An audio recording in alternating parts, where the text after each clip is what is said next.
Nilinaw ng COMELEC Pangasinan na isang rejected ballot at hindi counted ballot ang natagpuan sa isang abandonadong lugar sa Alaminos City. Ayon sa ahensya, hindi ito may tuturing na ebidensya sa anumang reklamo ng dayaan ang nasabing balota dahil hindi naman ito counted. Nagbabalik si Nora Dominguez.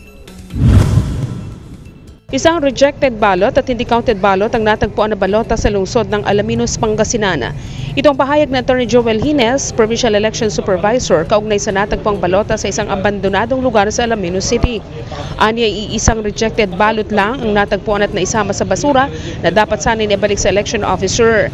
Nangyari umano ito dahil sa replacement o pagpapalit ng balota oras na hindi tanggapin ang vote counting machine ng balota ng botante. Ngunit hindi umano ito dapat na itapon, bagkus ay dapat isurrender sa election officer. Gayunman, ayon sa COMELEC, hindi naman may tuturing na ebidensya sa mga reklamo ng dayaan ang natagpo ang rejected ballot dahil hindi naman umano ito counted o kasama sa nabilang. Itinanggi rin ng COMELEC na may naganap na dayaan sa isinagawang bilangan ng boto sa nakalipas na halalan.